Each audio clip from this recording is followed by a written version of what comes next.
What's going on, everyone? We've been talking a lot about the new set 5 leaders, but I want to take a moment to jump back over to all of the leaders that we have in the previous sets and figure out which ones are actually getting the biggest buffs from the new set. Whether it's a leader ability that works well with what's going on in the set, whether it's a couple of cards that they're getting for the set, whether it's just overall how they plan on stacking up against what's going to be coming with set 5. These are the leaders that are getting the biggest buffs from the new set from where they were previously. Doesn't mean that they're going to be top of the line, top tier, but some of these actually already are some of the best leaders in the game, and they're just going to get that much better.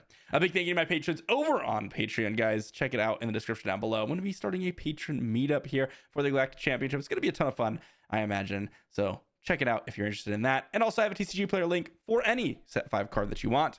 And let's dive into our first one of today. Starting us off with the first one in Yoda. This one didn't get like as crazy of a buff as some other leaders that we're going to talk about today, but he definitely did get a pretty decent one. The first thing is Yoda. 7 resources to deploy. Got this action to draw a card, put something from our hand on the top or bottom of our deck, assuming a unit has left play. The 7 to deploy gives you a 4/9 restore 2 that, well, you can discard a card from the top of your deck to defeat a non-leader unit. That's cost the same or less than that card you discarded. So overall, kind of a mid-range value leader, right? In the early to mid-game, you're utilizing the action after you've killed off a couple of units to filter your hand and figure out what you're going to be doing in the future. Then when the Yoda comes down, deploys, and hits some sort of card off the top, you are killing a unit. And that's actually just really powerful in general, because the meta has been shifting more towards the mid game, and Yoda definitely fits that theme a little bit more than some other leaders. But one of the things that I thought was very, very powerful, and it really depends on kind of what leaders / units and bases that you're fighting, has been Yoda Red. Well, for one, you get the Force Throw. You get so many different additions to Yoda. Besides, using Data Vault for the extra HP is great, but we've already seen Yoda aggression pop up here and there because of the powerful Force synergies and, all the other stuff associated with aggression that you get. But more importantly than that, in the new set, there's a really powerful interaction with the new Ray that makes Yoda really quite interesting. And I've seen this a few times now as I've been playing on Karabas, where you're utilizing Yoda's action to be able to essentially draw your Ray in your phase of the game when you're in the action phase to actually trigger the Ray ability. You've got things like Kiadi Mundi, use the Force to draw cards, but essentially you have Ray in hand, you draw a card, you put Ray back on top, and then you get the guaranteed 2 damage trigger. And just repeating that a couple of times in the game gives you so much free value that really pumps up the value of Yoda. And that's a really just powerful interaction that is worth talking about just enough to make Yoda that much more improved. Next leader on our list, we've got Anakin Skywalker. This is already one of the best lists in the game right now. Definitely like top 10 up there. High A tier, maybe even S tier list that we've seen, but he's going to get even stronger. So this action, deal 2 damage from or to your base. You get to attack with a unit. If it's attacking a unit, you get +2/+0. This is the real reason why I've seen Anakin just do really, really quite well. Still have that same 6 to deploy, 4/7 that gets +1/+0 for every 5 damage. Does have overwhelm. Still that same mid-game win con. Comes down to 6/7 or 7/7 very frequently. This front side action, though, is what I'm most excited about with the new set. So the new set definitely revolves around getting down some Force units and kind of setting up a little bit more than the previous sets. Previous sets, yes, there were setup situations where, for example, in Anakin Blue, you're trying to get a Yoda down and try to Force throw. In the new set, though, it's really about getting a Force unit down and even getting an attack with it or setting it up for more Force synergies in the future. And with Anakin's ability, you have not only the ability to utilize those Force synergies, but prevent opponents from utilizing them as well. Take just aggression here. A amazing new unit for Anakin is Adi Gallia. Turn 1, 2/4. Gets a little bit of value when events are played. Doesn't really matter. Has the Force tag, though. It's just an amazing turn 1 unit. Pair that with Anakin Vigilance, which is very common. You got Yaddle, the 2/4 that restores 1. And again, very, very nice statted unit. The key here is that 4th point of toughness that also gives you that 4th point of power because it's a 2/4. So if you're looking at units before like C3PO or R2, they were 1/4s, which didn't allow you to kill like everything on turn 1, but still were very high value. These are just that much more so. If you're playing Anakin Command, you've got Gunji, which is a 2/5. And remember, all 3 of these units I just previously mentioned are all synergizing with the Force. So you have that minor Force synergy, which Anakin works so well with because you're already playing Force though. So it kind of already just buffs up the current situation of Anakin, but then also gives you units to really utilize his action early on in the game. And then because the game usually typically goes into that mid-game portion, you have an amazing win con with Anakin himself coming down as that 6/7 or 7/7 or whatever it is that he comes down as. This next leader is probably one of the most improved ones from set 5, and I feel like we say that with a lot of sets with Gar Saxon, but it truly is the case. You've got 3 really important units in Gar Saxon Yellow, but you also, and this is what's cool about it, is you, with the new set, have an opportunity to go a different direction in a completely different aspect. So the one I think is the stronger of the 2 is Gar Saxon Yellow. And with Gar Saxon, each friendly upgraded unit gets +1/+0. We deploy for 6 as a 4/7 and has that same ability, but also when defeated, you may return an upgrade that was attached to this owner, to this unit to its owner's hand. So any units that die around you, you get to get their upgrades back.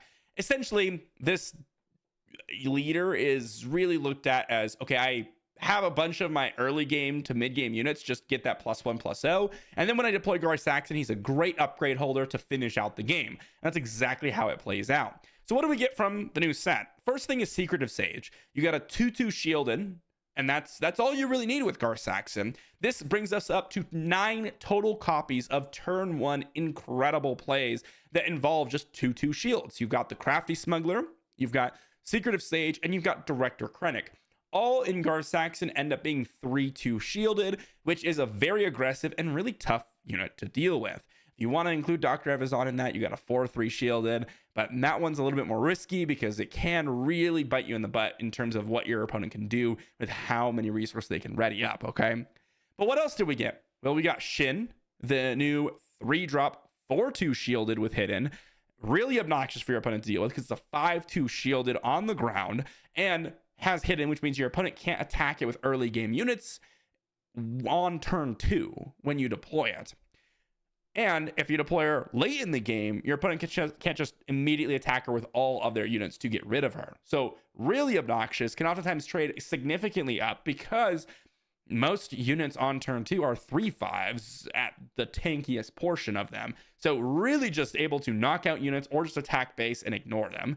We also got the brand new Axe Woves, which is one of the craziest cards in the game. Not just because it's like broken by default, but crazy in terms of what potential you can have with it. The new 2/2 shielded 4/3 resources that gets +1/+1 for each upgrade you have on him. So he comes down on turn 2 with 3 resources as a 4/3 shielded in Gar Saxon, which is already good enough. But then if you have any upgrade like your Hot Shot Blasters or Snapshot Reflexes, suddenly Snapshot Reflexes, instead of +1/+1 in Gar Saxon, it is now +2/+2 with Axe Woves. And of course, if he doesn't have an upgrade already, it's actually +3/+2 in Gar Saxon. These are just great new additions. And this isn't even including the new Darth Vader, which is an amazing addition. On the side notes, as I mentioned, there's another direction you can go. And I've seen people be playing double blue Gar Saxon, which is also pretty good with the new Doom. I've seen people just kind of curve out Secretive Sage and a turn 2, whatever unit they want, like an Axe Woves, for example. And then they just go ahead and play a Doom on the battlefield on turn 3. And that just gets out of hand very quickly. Because remember, it just gives experience tokens to each non-friendly or friendly non-vehicle unit, rather. So even if you don't have the specters and the creatures, which this is obviously intended to work with, Doom that is, you play this and suddenly all your units are just getting this massive upgrade every single turn. Especially if they don't have upgrades, it's going to be +2/+1. So great couple of additions for Gar Saxon, and has really gotten a lot more powerful. Rey is the next one up, and there are a couple of reasons as to why Rey is getting a lot more powerful. First off, this action, pay 1 resource to give an experience token to a unit with 2 or less power, just synergizes so well with the new Force turn 1 plays, similar to Anakin Skywalker, right? But on the flip side, instead of getting this min-game win con with Anakin, where Rey and Anakin kind of have a similar strategy here, Rey is going to give you the 2/6 restore 3 in body that gives experience tokens to a unit with 2 or less power. The first thing is you got a bunch of units. Similar, as I said, with Anakin, you've got Gunji, plus you've got Yaddle if you're playing Rey Data Vault, which is probably the most common one seen these days. So you've got Gunji, you've got Yaddle, 2/4 Restore Jedi Force. You got 2/5 Jedi Force units in Gunji, both of which work excellently with Rey's action. Both of them work excellently with the Force, kind of sub theme that Rey had already. But arguably the more important part is you can actually transition Rey either into a more Force-based deck with the Force payoffs like Yoda, the big Yoda, which may not actually be worthwhile. Although Yoda is a good card, you have to sacrifice a lot of things with the Force. Honestly, the thing that I think is more impressive is just having Kelleran Beck as added to the card pool in a list that already wanted to reach the mid game. So you have 2 options. You can go with the Force plan, or you could stick with the same Rey Data Vault. You could be playing all your home ones, your Lukes, but now you get to add Kelleran Beck and a couple of other heroism cards to really get you there in that late game. And that's the real key to it. It just works exceptionally well with a bunch of different units, and Rey's just getting quite a bit of buff from it. All right, if Gar Saxon did get the biggest buff, then Han Solo from set 2 definitely did. This action to play a unit from your hand, making it cost 1 less, but you get to deal 2 damage to it, or rather, you get 1 cost reduction, but you have to deal 2 damage to it, is just incredibly powerful. It's something that you constantly have to think about every single new set, and the main reason is you just get to play the big things quicker. And it doesn't matter if they have damage on them because you already got the value from them. Either they come down and do something important, or they're just big enough to avoid your opponents from really dealing with them. Okay, the 5 to deploy, 3/6 doesn't really matter a whole lot, to be honest. It's all about the action for the most part. And you really get 2 options here. You can play Han Vigilance, which we saw a lot from set 2 and a little bit into set 3, which we haven't seen in quite some time. And generally haven't seen Han 2 as much until recently with set 4. Once a lot of the Tarkin towns fell away because Data Vault's been pretty popular. So going back to Vigilance, we've got Ogdo Bogdo, which is a great Vigilance specific card, and really the big one that you get. But you also get the new Ezra, which is a great addition that you can play on turn 1, and those are the 2 big ones. There are some other cards in that deck as well, but in terms of big buffs, those are the 2 that I'm looking at. But then you also have Han Command with the Data Vault, and in both those lists, including the Han Vigilance, you get Grogu on turn 1, which is absolutely incredible. Absolutely incredible. You get the 1/6 that comes down, deal 2 damage. It's a 1/4, but you get to heal 2 damage and deal 2 damage to your opponent's unit every single turn with that action. And what happens is if you're constantly using Han's action, you can constantly use Grogu's action. You can chain together, not only healing up your units. So now when you deploy Poe Dameron as a 6/4, he go heal back up to a 6/6, which is way tougher to deal with. But you're also killing your opponent's units with that Grogu action. So really quite disgusting. In Han Command, you also get access to like the new Obi-Wan, which is quite a nice one. But more importantly, as you get later on in the game, you get access to Kelleran Beck, which is absolutely amazing. 6 resource essentially in this deck play to make. You get access to Bendu, and well, there's all sorts of other options you can go with. If you start diving into the Force synergies, instead of going Data Vault, you can definitely be playing Yoda or, some other Force cards that are specific to Han. But it just in general, you get to play the good stuff with this deck. You just get to play the good stuff. And Kelleran Beck is an amazing addition. Ogdo Bogdo is an amazing addition. But honestly, one of the most powerful cards in the deck is actually Grogu, which is a new addition from set 5 as well. This one's quite interesting, and it's really because of one card, in my opinion, and that is Director Krennic. So we have each friendly unit each friendly damage unit gets +1/+0, kind of a value ability as you're going through. But Vigilance Villainy deploys for 5, got that 2/7, got the Restore 2, still has the same static ability on the unit side. Realistically, the reason why Krennic is on the list is because of Darth Vader. Now, when you look at other Vigilance Villainy leaders, right now in the meta, you've got Kira Green is the big one, and it's Kira Data Vault. Now, Data Vault is extremely powerful, and I think Kira Data Vault is probably still going to be a little bit more powerful than Krennic. But we have options, and Kira ECL might be an option too, but the power level bump from her isn't as significant as Director Krennic, in my opinion. And that is because we are looking to use Energy Conversion Lab. We're looking to use ECL. And the reason that is because of Darth Vader.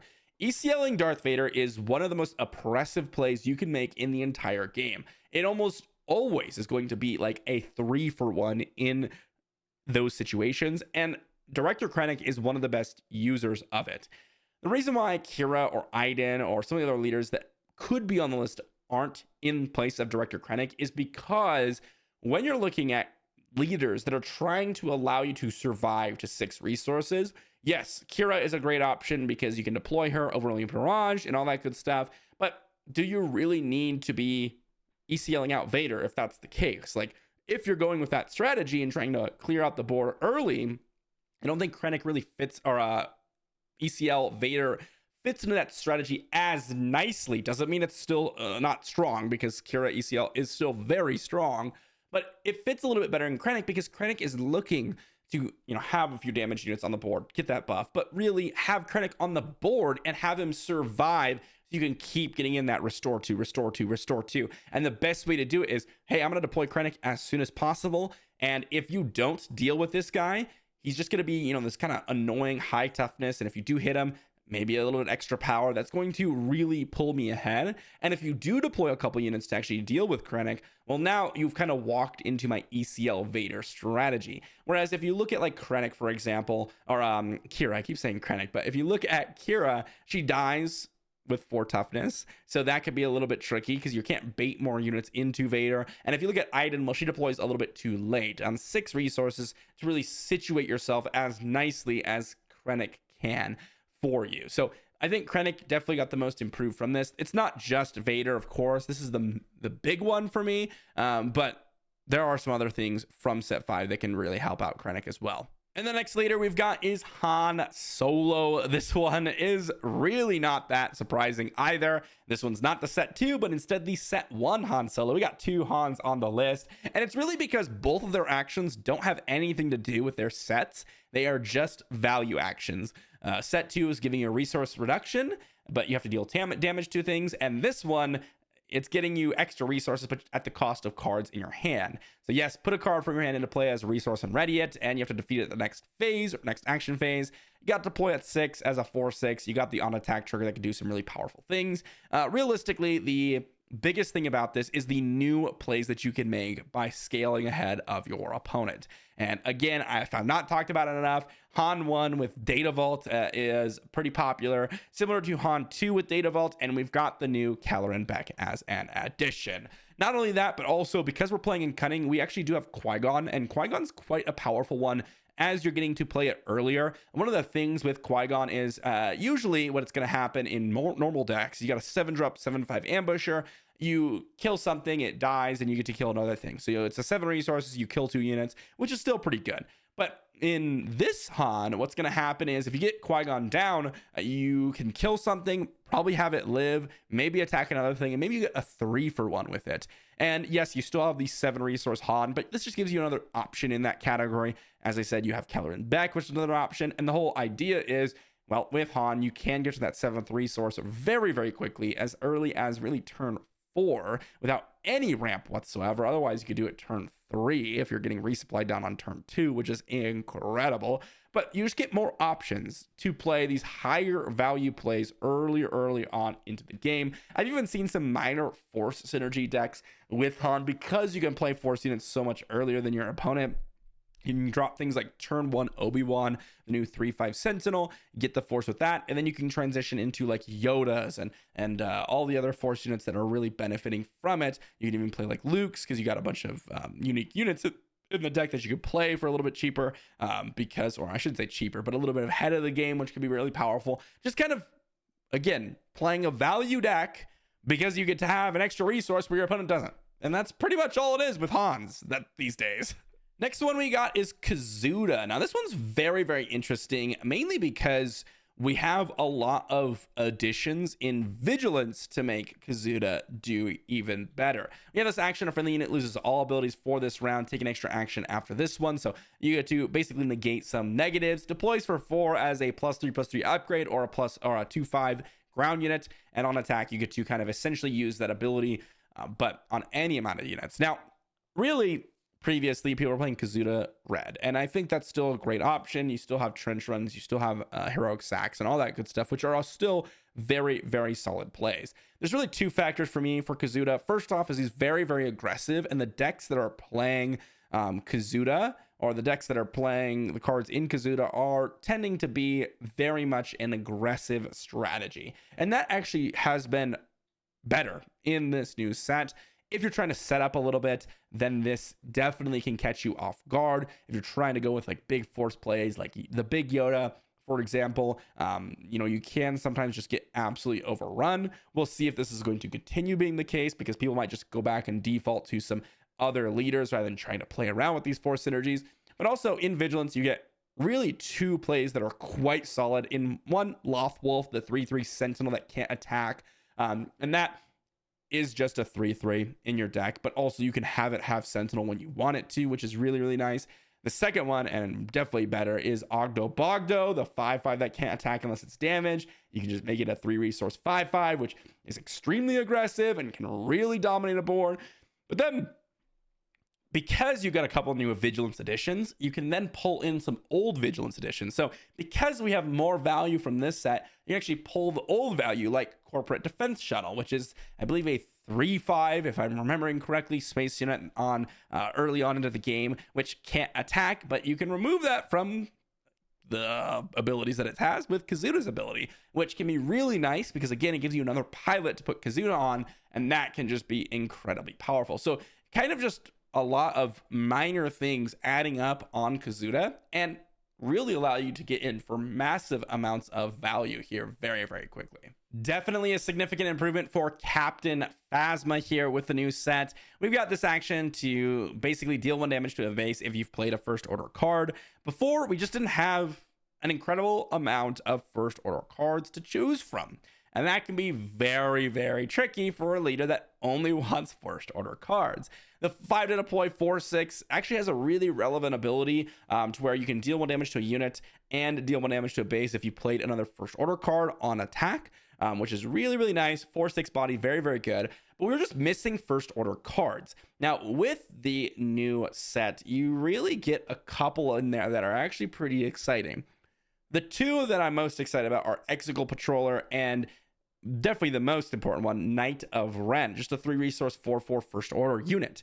Both of these are in command. And then you also have Kylo Ren, which is a first order unit on turn 1. And because we're playing a force unit, we might be able to back this up with a minor force synergy and then be able to play force throw, which can be really powerful because it's just a broken event. So because we're playing first order Kylo Ren, because we want to play, your first order units, we can maybe transition to a slight force synergy, which utilizes force throw. And then you have more first order units to function with one of the better ECL targets in the game, which is Phasma unit. And now you have Phasma unit plus Kylo Ren unit as both really, really good ECL targets, and then you get more first order cards to trigger Captain Phasma's ability without actually having to dive into the deep end. It kind of just all synergizes quite well together. Again, just a couple more first order cards can definitely change the nature of the game, as we've seen with like Rebels, even something like Fleet Lieutenant and those types of cards. If you get more and more of those, you could start having a really powerful tribal deck. Now, I don't think we're quite that level at all, but definitely got major improvements with the new first order cards. All right, for this last leader, I'm actually gonna do a 2-for-1 combo because I didn't feel right putting these two separately because I feel like they're in for the same reason, and it's actually not necessarily due to them being like incredibly powerful individually. It has more to do with what the strategy they're going with is, and that's Cad Bane and Quinlan Voss.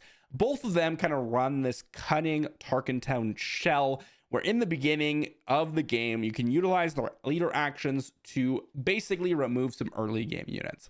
And the reason why I think both of these are going to be more powerful is A, there's going to be some units that are going to go in these decks. These decks are already going to be very powerful, but they're going to get massively improved because they have so much early disruption, where if you look at a lot of the leaders and a lot of the strategies potentially coming out, a lot of them have a lot of setup to them, or a lot of things that they really want to have their unit live or buff up or whatever. A lot of the force synergies can be really powerful, but if you can interrupt those, it'll be just even better. So I think that's something that really gives both Cad Bane and Quinlan Vos a leg up in a lot of scenarios. Again, Cad Bane gets the Underworld package. So you got Nile Marauder, you got Aura Singh, you got Marchion Ro, which can work with Cad Bane, doubling up his raid. For Quinlan, you've got Qui-Gon as a really, really interesting addition, potentially. Outside of that, you've got all sorts of different force synergies and you know, more waylays / will of the force, that type of card that can really just kind of slot into the deck potentially. So you got a lot of options in both of these lists, but more so than anything is just the overall game plan that they're going with. I think, well, if you saw from early set 4 was like the name of the game, but as decks got more, you know, late game focused, the Target Town got less valuable. Still is valuable, but one of the things with the new set is, although they are mid-range / late game focused, there's a lot of setup that happens in the earlier turns. And if you could disrupt that, their power explosion isn't nearly as high as what it could potentially be. Those are the top 10, guys. Let me know what you think in the comment section down below. We've got a lot of leaders in the game at this point, so there's definitely a couple on there that are worthy of, you know, honorable mentions. I can definitely think of a few, like Hera. You can talk about Kira. I think Kira is one that you could definitely say is just going to get more improved just because how strong she is. I can't imagine Darth Vader not being a great addition to her if you're going to go ECL. A lot of lists that could potentially utilize the Force a little bit better for like some big payoffs, like Yoda as an example. All sorts of interesting leaders that can definitely get better. So let me know what you think in the comment section down below, and I will see you all for a video tomorrow.